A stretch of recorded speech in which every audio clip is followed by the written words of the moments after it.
집에서 놀면서 밥 세끼 차리는 게 뭐가 그렇게 힘드냐? 시아버지 치매 때문에 20년 넘게 다니던 직장까지 그만둔 제게 시어머니가 친척들 앞에서 던진 말이었습니다. 저는 새벽마다 아버님 기저귀를 갈고 집을 나가신 아버님을 찾아 동네를 뛰어다녔어요.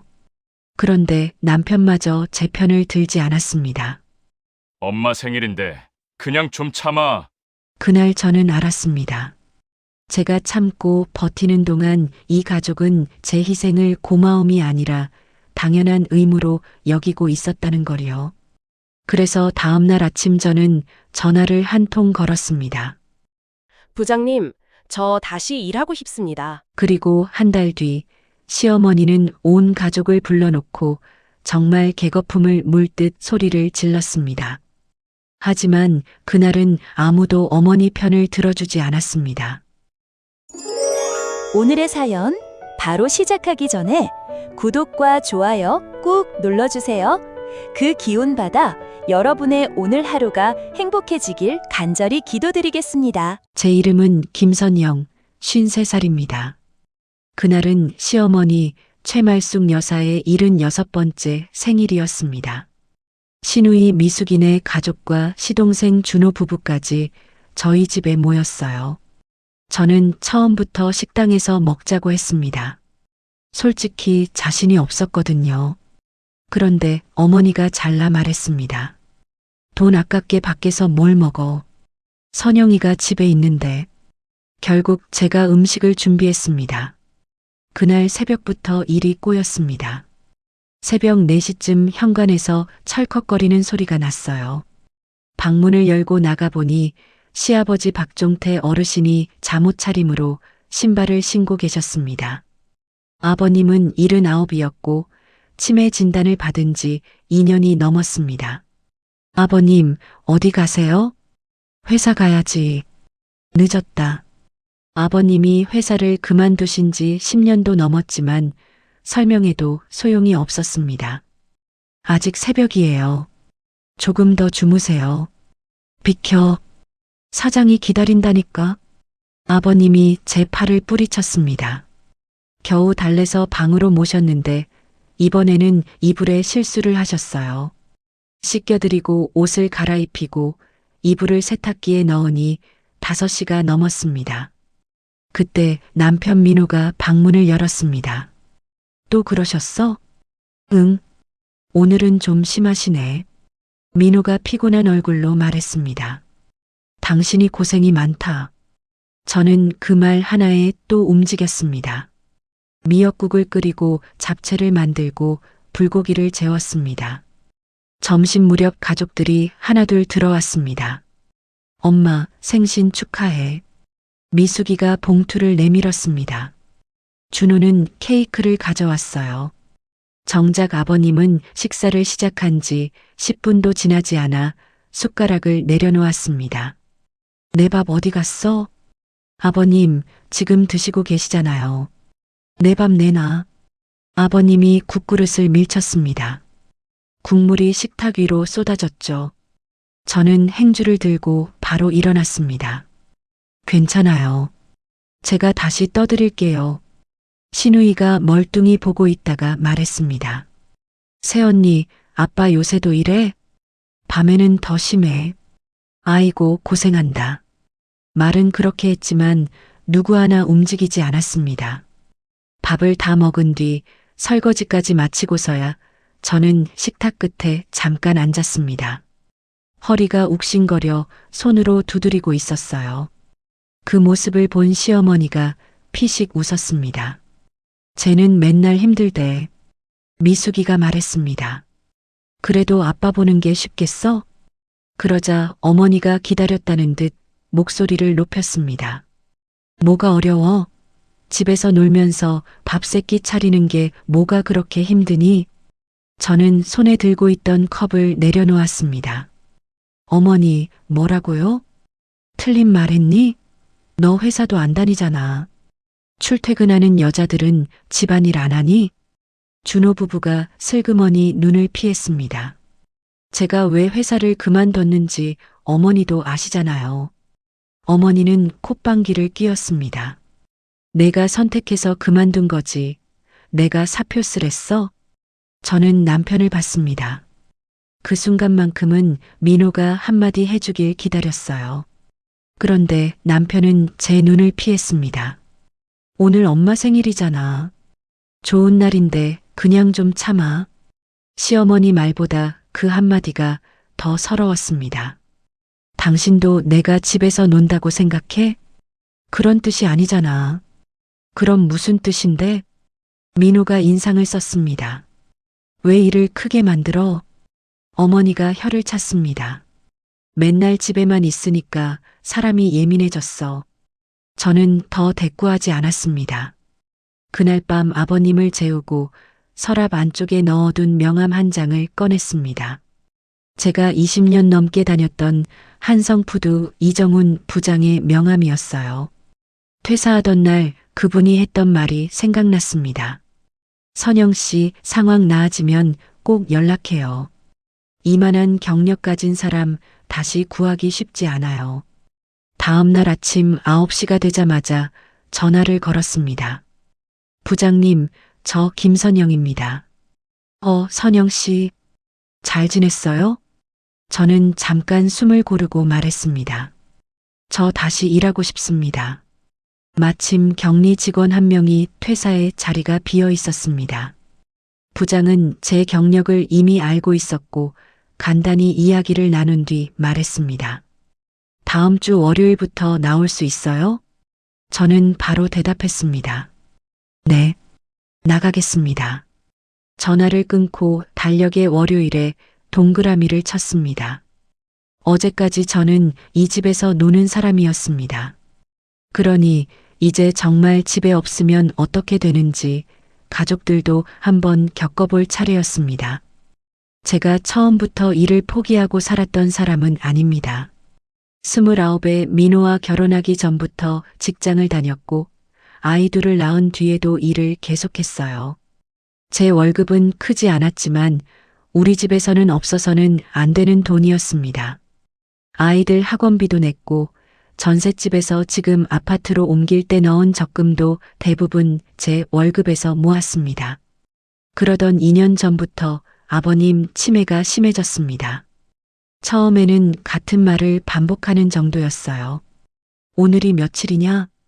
제가 알려드리면 10분 뒤 다시 물으셨습니다. 그런데 어느 날부터 길을 잃기 시작했습니다. 한 번은 오후 3시쯤 집을 나가셨다가 밤 11시가 돼서야 경찰 도움으로 돌아오셨어요. 그날 시어머니가 울면서 제 손을 잡았습니다. 선영아, 나 혼자는 못하겠다. 어머니도 무릎이 좋지 않았습니다. 남편은 철물점을 운영해서 아침 일찍 나가 저녁에야 돌아왔고 시누이와 시동생은 다른 동네에 살았습니다. 가족들이 모였을 때 제가 먼저 주간보호센터 이야기를 꺼냈습니다. 아버님, 낮 동안이라도 센터에 다니시면 어머니도 좀 쉬실 수 있어요. 그런데 어머니가 질색했습니다. 멀쩡한 사람을 그런데 왜 보내? 요양원하고 달라요. 낮에 프로그램 하시고 식사하시고 저녁에는 집에 오시는 거예요. 동네 사람들이 보면 우리가 내 아버지 내다 버린 줄 알겠다. 시누이도 거들었습니다. 아빠가 낯선 데 가면 더 불안해할 수도 있잖아.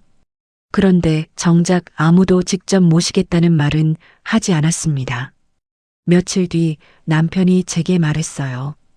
당신 회사 잠깐 쉬면 안 될까? 내가 엄마 혼자 아버지 보기는 어렵잖아. 당신은 경력 있으니까 나중에 다시 알아볼 수도 있고. 처음에는 싫다고 했습니다. 저도 제 일이 있었으니까요. 하지만 아버님이 또 사라졌습니다. 회사에서 조퇴하고 3시간 동안 동네를 뛰어다녔습니다. 그런 일이 한 번으로 끝나지 않았어요. 병원 가는 날마다 반차를 써야 했고 밤에 아버님이 깨어나면 2~3시간씩 잠을 못 잔 채 출근했습니다. 결국 어느 날 회사 화장실에서 거울을 봤는데 제 얼굴이 너무 지쳐 있더군요. 회사에도 미안했고 집도 걱정됐습니다. 제가 먼저 사표를 냈습니다. 퇴사하던 날은 많이 울었습니다. 20년 넘게 제 이름을 불러주는 곳이었으니까요. 그래도 아버님을 원망하지는 않았어요. 아버님은 제가 시집 왔을 때부터 저를 며느리보다 딸처럼 대해준 분이었습니다. 친정아버지가 갑자기 돌아가셨을 때였습니다. 장례식장에서 시어머니가 제게 말했습니다. 며느리가 친정에 너무 오래 있으면 시댁에서도 말 나온다. 그 말을 들은 아버님이 바로 막았습니다. 부모 돌아가셨는데 며느리 시댁이 어디 있어? 선영이는 여기 있어야지. 장례가 끝날 때까지 한 번도 저를 재촉하지 않으셨습니다. 친정어머니 병원비 때문에 제가 힘들어했을 때도 봉투를 건네주셨습니다. 많이는 못 준다. 그래도 보태라. 저는 그 고마움을 잊지 못했습니다. 아버님이 정신이 또렷할 때 제게 해주신 걸 생각하면 외면할 수가 없었어요. 그래서 퇴사하고 제가 모시기로 했습니다. 처음에는 남편도 도왔습니다. 하지만 몇 달이 지나자 모든 일이 조금씩 제 몫이 됐습니다. 여보, 오늘 아버님 목욕 좀 같이 시켜줘. 나 오늘 물건 들어와서 허리가 끊어질 것 같아. 당신이 좀 해. 내일 병원 같이 갈 수 있어? 가게 비우기 어려워. 신우이한테 전화가 오면 늘 똑같았습니다. 아빠 괜찮지? 요즘 밤에 잘 못 주무셔. 새언니가 있으니까 그나마 다행이다. 시동생도 명절이나 생일 때나 잠깐 얼굴을 보였습니다. 저는 아버님 상태를 작은 수첩에 적었습니다. 몇 시에 약을 드셨는지, 언제 밖으로 나가려 하셨는지, 밥을 거부한 날은 언제인지, 병원에서는 무슨 말을 들었는지 기록했어요. 병원 갈 때 도움이 될 것 같아서 시작한 일이었습니다. 그 수첩이 쌓이는 동안 저는 회사원 김선영이 아니라 아버님을 돌보는 사람으로만 불리고 있었습니다. 그런데도 참았습니다. 제가 선택한 일이라고 생각했기 때문입니다.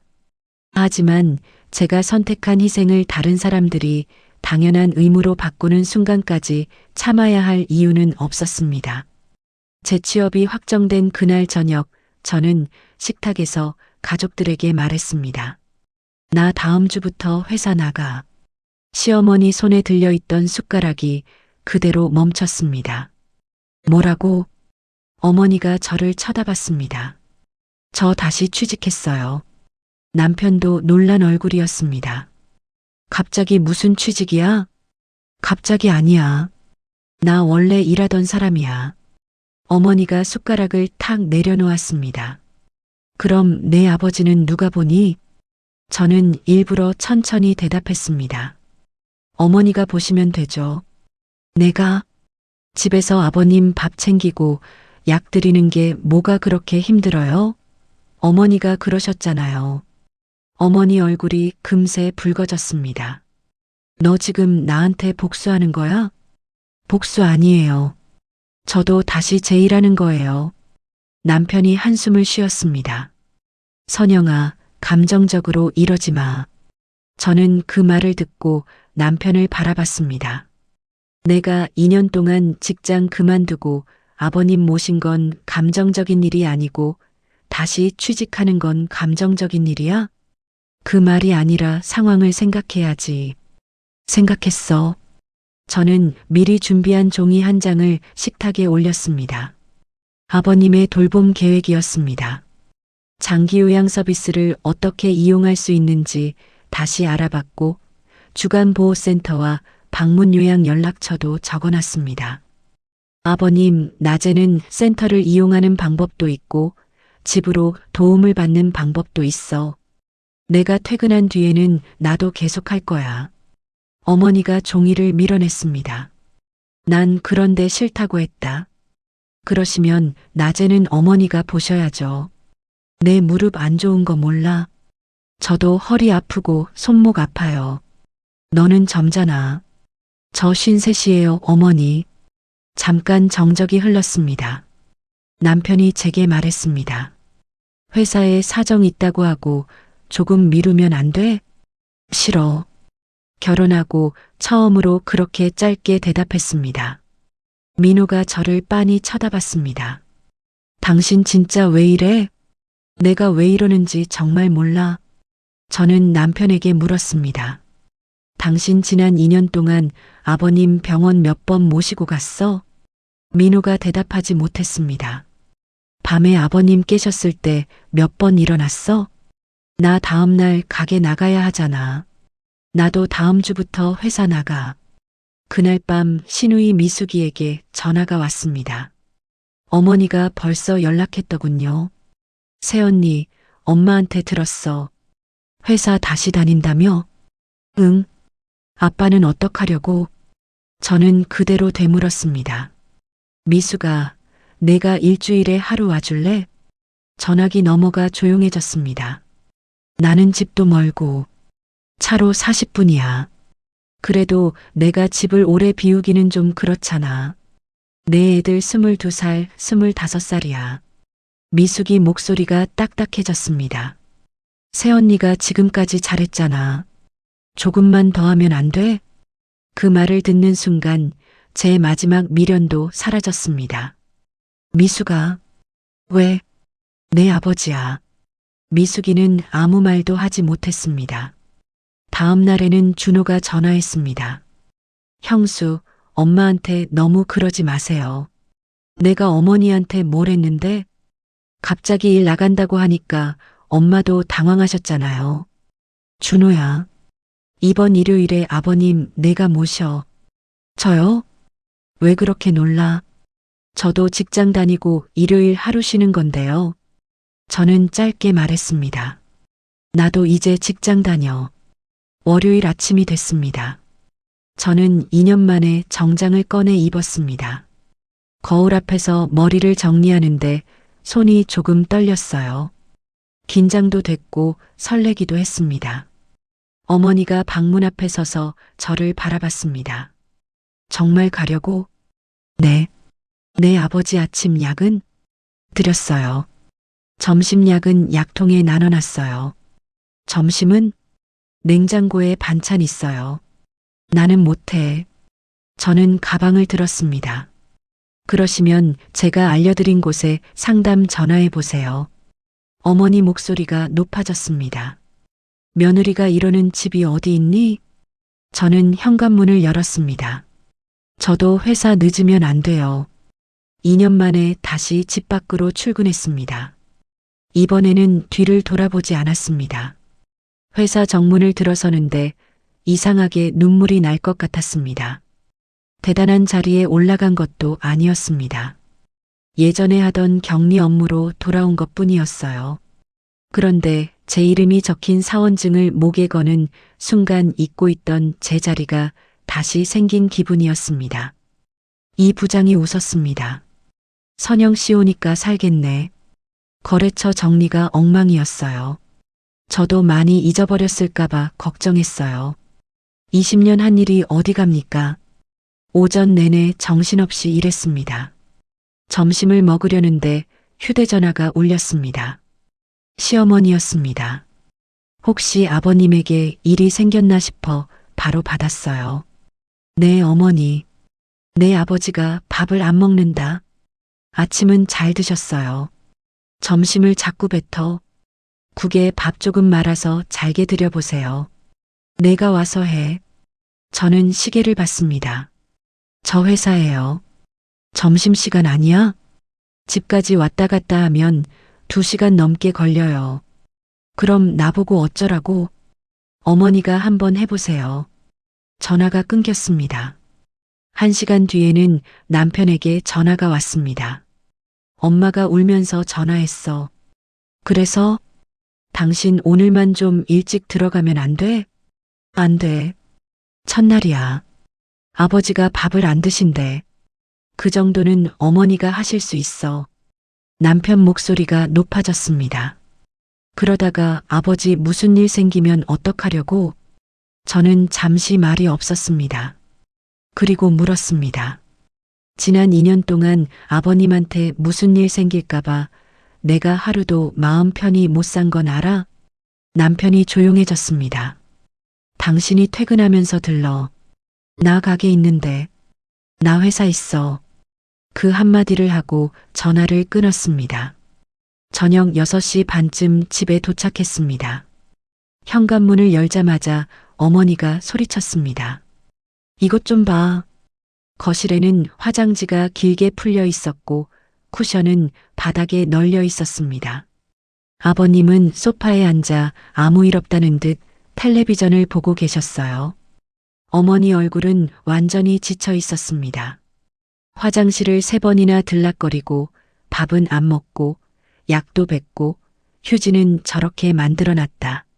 저는 가방을 내려놓았습니다. 제가 매일 하던 일이에요. 어머니 입이 닫혔습니다. 저는 옷을 갈아입고 아버님을 씻겨드렸습니다. 저녁 약을 드리고 잠자리에 눕혀드렸어요. 그러자 어머니가 물었습니다. 내일도 가니? 네. 오늘 이 난리를 보고도? 그래서 센터 알아보자고 했잖아요. 어머니는 여전히 고집을 부렸습니다. 남들이 알면 뭐라고 하겠어. 남들이 아버님 밤새 봐주는 건 아니잖아요. 어머니가 저를 노려봤지만 저는 더 말하지 않았습니다. 그리고 이틀 뒤 오후였습니다. 회사에서 모르는 번호로 전화가 왔습니다. 김선영 보호자분 맞으십니까? 네. 지구대입니다. 저는 자리에서 일어났습니다. 아버님이 집을 나가셨다는 겁니다. 어머니가 잠깐 졸고 있는 사이 현관문을 열고 나가셨고 집에서 6블록 떨어진 버스 정류장에서 발견됐다고 했습니다. 다행히 제가 아버님 외투 안쪽에 이름과 연락처가 적힌 카드를 넣어둬서 연락이 온 것이었습니다. 저는 바로 남편에게 전화했습니다. 아버님 지구대에 계셔. 뭐? 당신이 모시고 와. 나 지금 손님 있는데. 나도 회사에 있어. 민호가 아무 말도 하지 않았습니다. 결국 그날 남편은 처음으로 가게 문을 잠그고 아버님을 데리러 갔습니다. 저녁에 들어오니 민호가 식탁 앞에 넋이 나간 얼굴로 앉아 있었습니다. 아버지가 차에 안 타겠다고 버티셔서 진짜 혼났어. 그런 날 많았어. 차에서는 집에 간다더니 집 앞에 오니까 또 안 내리겠다는 거야. 저는 물을 한 잔 따라 마셨습니다. 그런 날도 많았어. 남편이 한참 저를 보더군요. 그날 밤 처음으로 민호가 제게 물었습니다. 주간보호센터 한번 제대로 알아볼까? 저는 냉장고에 붙여둔 전화번호를 떼어 남편 앞에 놓았습니다. 이번에는 당신이 전화해. 민호가 그 번호를 휴대전화에 저장했습니다.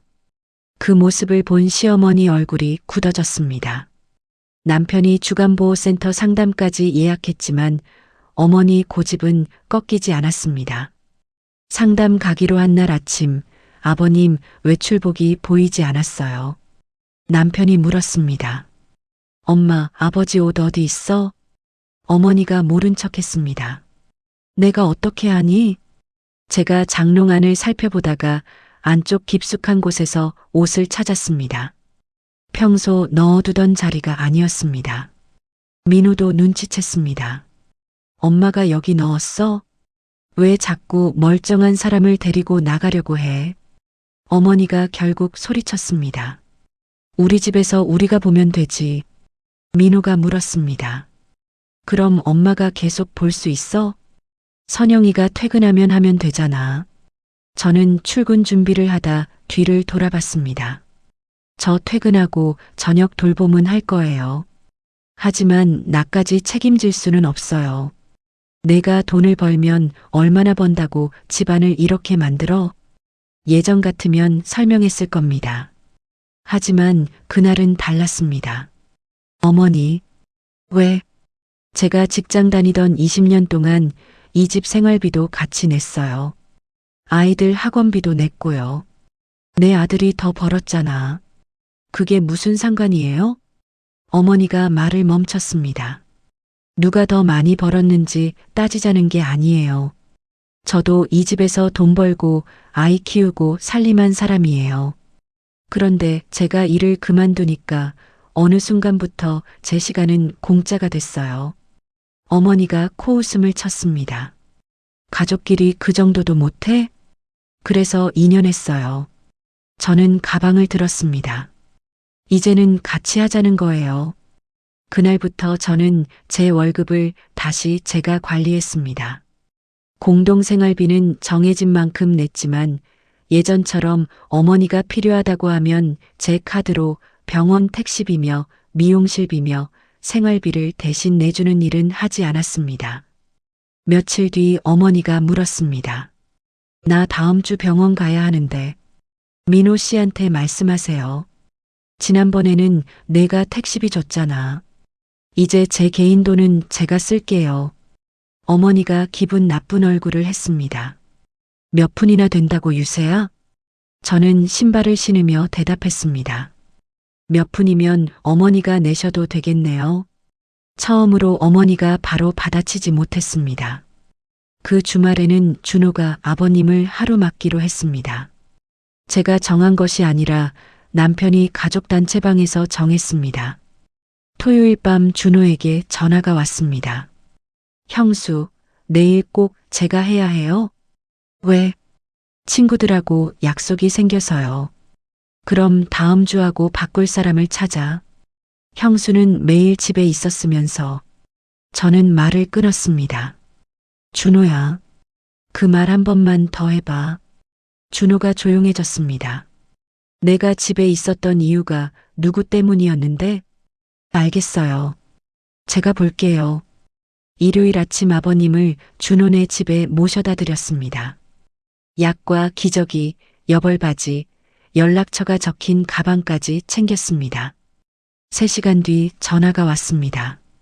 형수, 아버지가 계속 집에 간다고 하세요. 다른 얘기로 관심 돌려봐. 1시간 뒤 또 전화가 왔습니다. 아버지가 아까 밥 드셔놓고 안 먹었다고 하시는데 또 드려요? 조금만 드려. 오후 2시쯤 3번째 전화가 왔습니다. 형수, 언제 데리러 와요? 저녁 7시. 너무 늦은 거 아니에요? 저는 잠깐 웃었습니다. 나는 2년 했어. 넌 오늘 처음이잖아. 전화를 끊고 저는 혼자 시장에 갔습니다. 예전부터 사고 싶었던 블라우스 한 장을 샀어요. 비싼 옷도 아니었습니다. 그런데 제 돈으로 제 옷을 고르면서 누구 눈치도 보지 않는 시간이 참 오랜만이었습니다. 저녁에 아버님을 모시러 갔더니 준호 부부는 완전히 지쳐 있었습니다. 준호가 가방을 건네며 조용히 물었습니다. 형수, 왜 이걸 매일 했어요? 응. 밤에도요? 응. 준호가 더 이상 말을 잇지 못했습니다. 그날 밤 가족 단체방에 준호가 먼저 글을 올렸습니다. 아버지 주간보호센터 보내는 거 저는 찬성할게요. 잠시 뒤 미숙이도 답했습니다. 나도 이제는 알아봐야 할 것 같아. 어머니만 아무 글도 올리지 않았습니다. 다음 날 아침 어머니가 휴대전화를 식탁에 내려놓았습니다. 다 너희가 나를 나쁜 사람으로 만드는구나. 그리고 저를 똑바로 보며 말했습니다. 선영이 내가 애들을 다 내 편에서 돌아서게 했어. 저는 대답했습니다. 제가 돌려세운 게 아니에요. 그럼 다들 이제 한 번씩 해본 거예요. 어머니 얼굴이 굳었습니다. 그 뒤로도 시어머니는 주간보호센터를 거부했습니다. 결국 평일 낮 아버님을 돌보는 일은 대부분 어머니 몫이 됐습니다. 저는 아침 약과 식사를 챙겨드리고 출근했고 퇴근하면 다시 아버님을 씻기고 저녁 약을 챙겼습니다. 남편도 전보다 일찍 들어오는 날이 늘었어요. 하지만 낮 시간은 어머니가 직접 견뎌야 했습니다. 처음 일주일은 어머니도 큰 소리를 쳤습니다. 내가 하면 하지. 뭐가 그렇게 어렵다고. 둘째 주부터는 전화가 잦아졌습니다. 선영아, 내 아버지가 문을 자꾸 열려고 한다. 현관 보조잠금 확인하세요. 밥을 또 달라고 한다. 조금 전에 드셨으면 과일 조금 드리세요. 셋째 주에는 저에게 전화해서 울먹이기까지 했습니다. 화장실을 못 찾고 자꾸 베란다로 가. 제가 말씀드린 방문 요양이라도 알아보세요. 하지만 어머니는 끝까지 그 말만은 싫다고 했습니다. 남을 집에 들이는 것도 싫고 밖으로 보내는 것도 싫다. 그러던 어느 날 오후 아버님이 또 밖으로 나가려 했습니다. 어머니가 현관에서 막다가 중심을 잃고 주저앉았습니다. 다행히 크게 다치지는 않았지만 혼자 일어나지 못해 결국 남편이 가게 문을 닫고 집으로 달려갔습니다. 퇴근 1시간 전쯤 민호에게 전화가 왔습니다. 오늘 끝나면 바로 들어와. 무슨 일인데? 엄마가 미숙이랑 준호도 오라고 했어. 아버님은? 내가 보고 있어. 저녁에 집에 도착하니 정말 모두 모여 있었습니다. 어머니는 거실 한가운데 앉아 저만 기다리고 있었습니다. 제가 가방을 내려놓기도 전에 소리를 질렀습니다. 너 내일 회사 가서 당장 그만둬. 저는 신발을 벗던 손을 멈췄습니다. 왜요? 왜냐고? 내가 회사 다니기 시작한 뒤로 이 집이 어떻게 됐는지 안 보여? 그래서 가족들이 나눠서 돌보자고 했잖아요. 필요 없어. 내가 예전처럼 집에 있으면 다 해결돼. 저는 어머니 얼굴을 바라봤습니다. 한 달 전 생일날 그렇게 자신만만하던 모습은 없었습니다. 눈밑은 푹 꺼졌고 얼굴에는 피곤이 가득했습니다. 어머니, 왜? 한 달 해보니까 어떠셨어요? 어머니가 눈을 부릅떴습니다. 뭘? 집에서 아버님 밥 3끼 챙기는 거요. 순간 거실이 조용해졌습니다. 어머니 얼굴이 벌겋게 달아올랐습니다. 너 지금 나 약 올려? 정말 개거품을 물듯 목소리를 높이셨습니다. 내가 늙어서 못하는 거랑 내가 하는 거랑 같아? 너는 며느리잖아. 그래서 제가 2년 했잖아요. 2년 했으면 조금 더 하면 되지. 시아버지가 불쌍하지도 않아? 그 순간 남편이 입을 열었습니다. 엄마, 이제 그만해. 어머니가 아들을 돌아봤습니다. 뭐? 선영이가 아버지를 버렸어? 아침 약 챙기고 출근하고 퇴근하면 씻겨드리고 병원 예약도 계속하잖아. 너 지금 마누라 편드는 거야? 누구 편 문제가 아니야. 민호가 제 수첩을 집어들었습니다.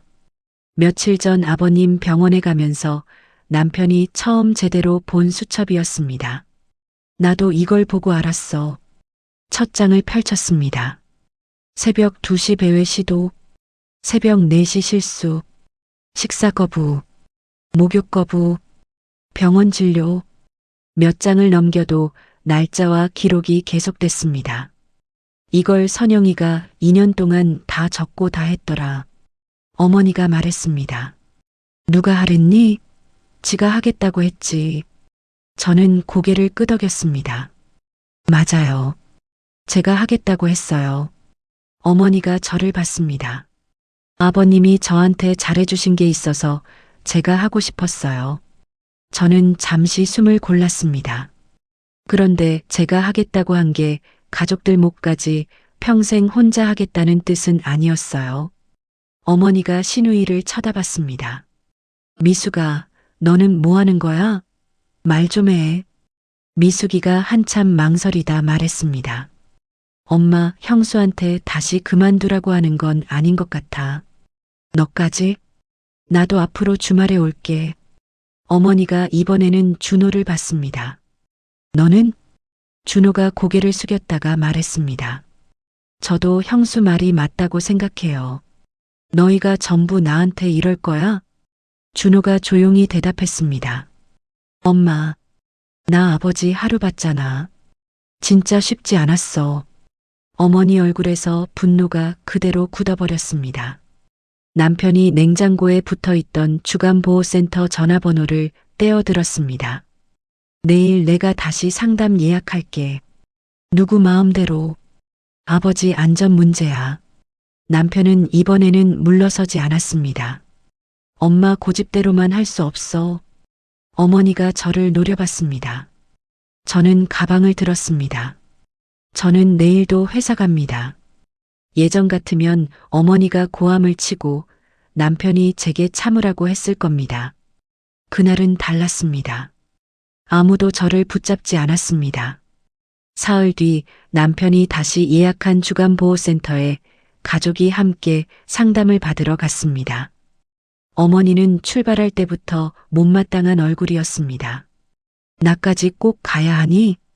남편이 대답했습니다. 엄마도 직접 봐야지. 센터에 도착하자 직원이 천천히 안내해 줬습니다.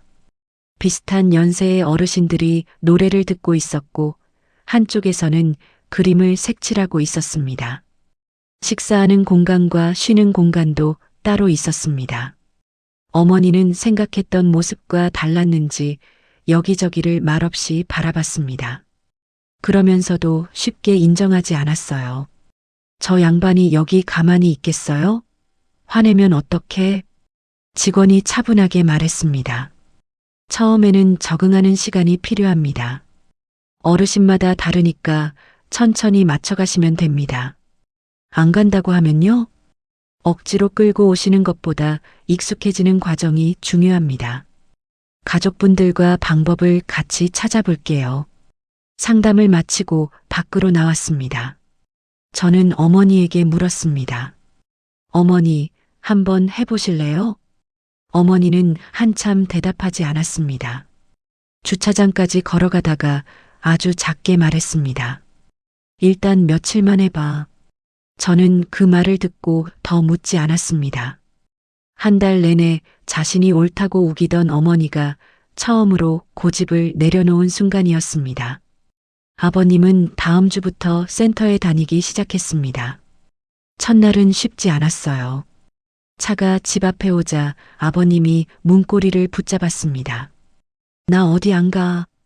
제가 손을 잡았습니다. 아버님, 점심 드시고 노래 듣고 오세요. 저녁에 제가 집에 있을게요. 너도 가냐?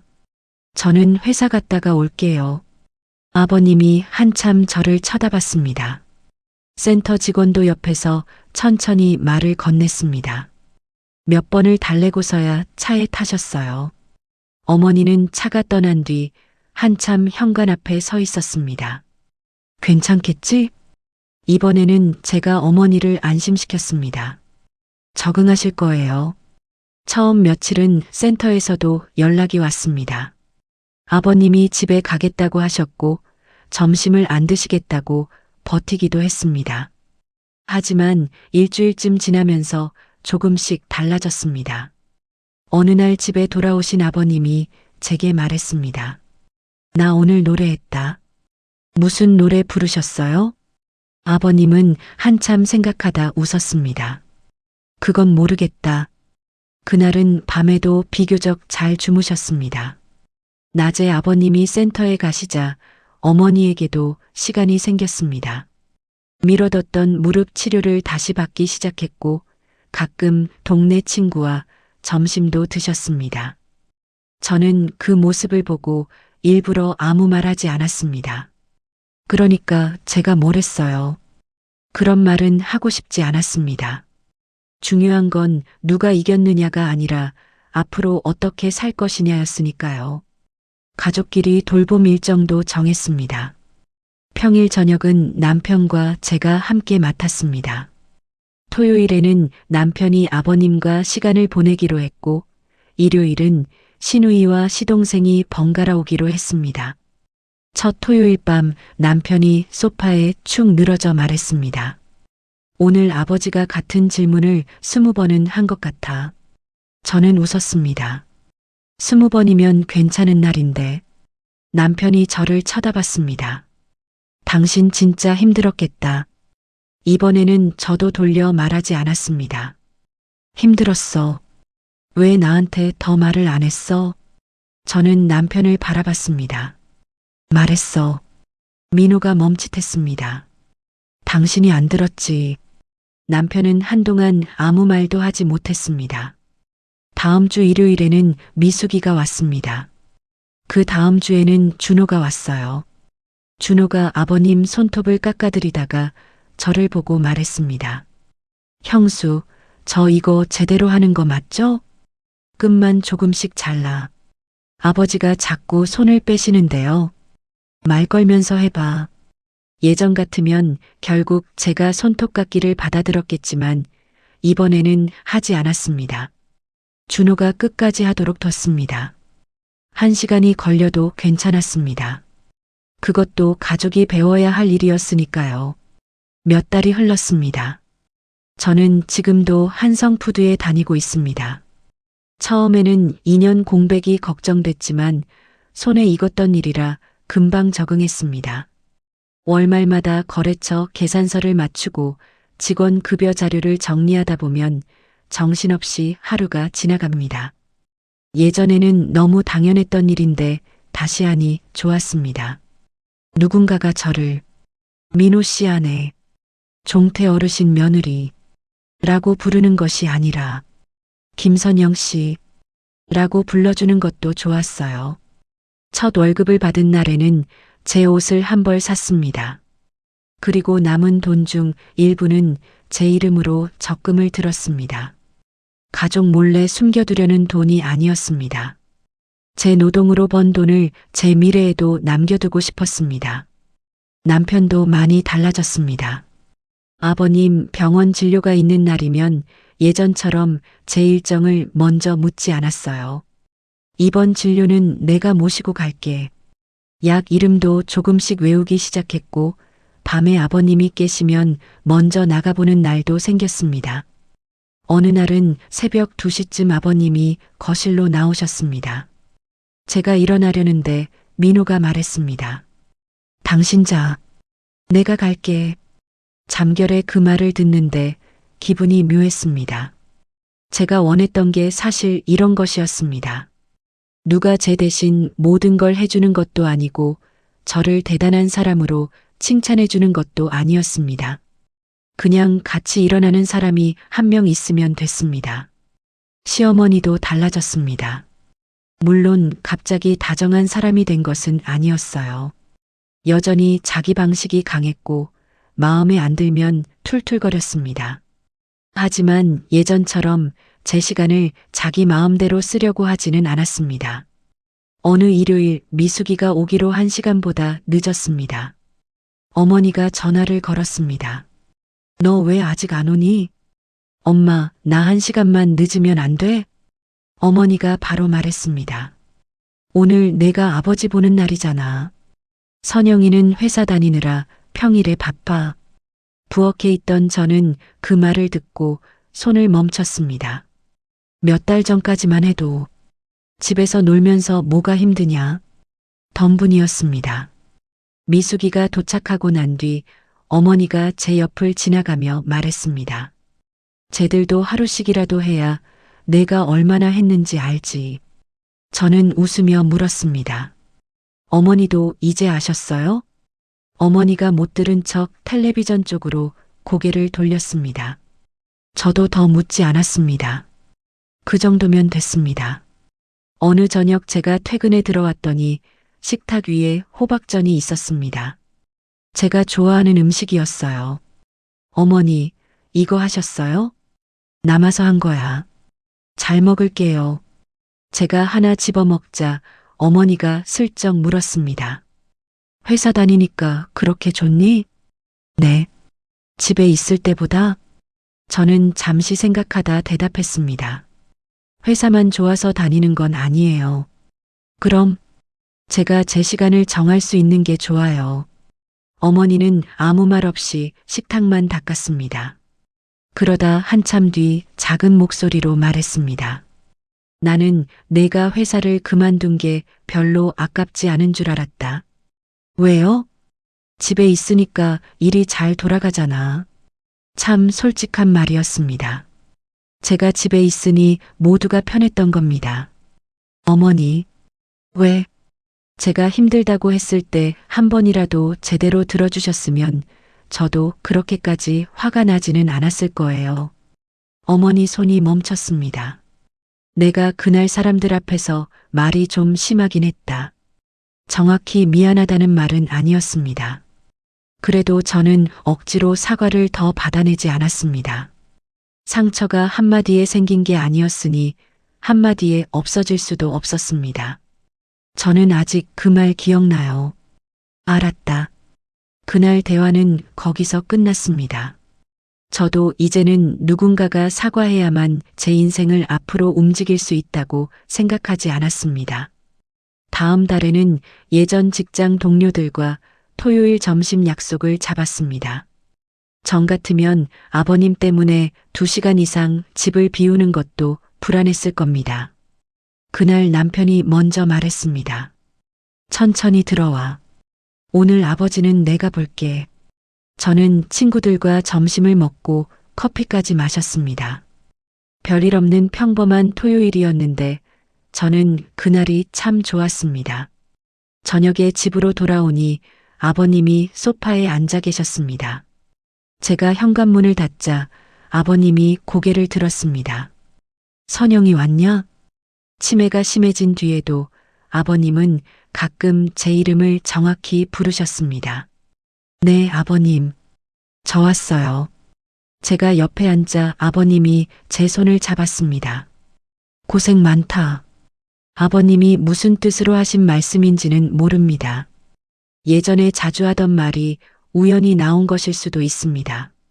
그래도 저는 웃었습니다. 아버님도 고생 많으셨어요. 부엌에 있던 시어머니가 그 모습을 가만히 바라봤습니다. 잠시 뒤 어머니가 제게 말했습니다. 선영아. 네. 너도 이제 내 일하면서 살아. 저는 짧게 대답했습니다. 네. 그럴게요. 제가 다시 직장을 다닌다고 해서 며느리이기를 그만둔 것은 아닙니다. 아버님을 버린 것도 아니었습니다. 저는 여전히 아버님을 돌보고 있습니다. 다만 한 가지는 달라졌습니다. 이제는 저 자신도 돌봐야 할 가족이라고 생각합니다. 저 한 사람이 희생해야만 굴러가는 집이라면 그건 제대로 굴러가는 집이 아니었습니다. 아버님을 사랑하는 마음과 제 인생을 포기하는 것은 같은 뜻이 아니었습니다. 저는 53살에 다시 회사에 들어갔습니다. 남들이 보기에는 평범한 재취업일 겁니다. 하지만 저에게는 제 남은 인생을 다시 제 손에 쥔 날이었습니다. 선영 씨가 가장 듣고 싶었던 말은 대단한 칭찬이 아니었습니다. 그동안 힘들었지? 그 한마디면 됐죠. 가까운 사람에게 받은 상처일수록 오래 남고 혼자 참고 버틴 시간은 다른 사람이 생각하는 것보다 훨씬 무겁습니다. 저 역시 10년 동안 사회복지 현장에서 어르신들과 여러 가정을 만나며 가족에게조차 힘들다고 말하지 못한 분들의 속마음을 자주 들었습니다. 참는 것만이 가족을 지키는 방법은 아닙니다. 힘들다고 말하고 이제는 함께 책임져 달라고 말하는 것부터 삶이 달라질 수 있습니다. 여러분이라면 선영 씨처럼 자신의 일을 다시 선택하셨을까요? 비슷한 마음을 품고 살아오셨다면 댓글로 여러분 이야기도 편하게 들려주세요. 구독과 좋아요도 다음 이야기를 이어가는데 큰 힘이 됩니다. 이야기를 끝까지 들어주신 분이 계시다면 잘 들었다고 댓글 하나만 남겨주세요. 함께 해주셔서 감사합니다.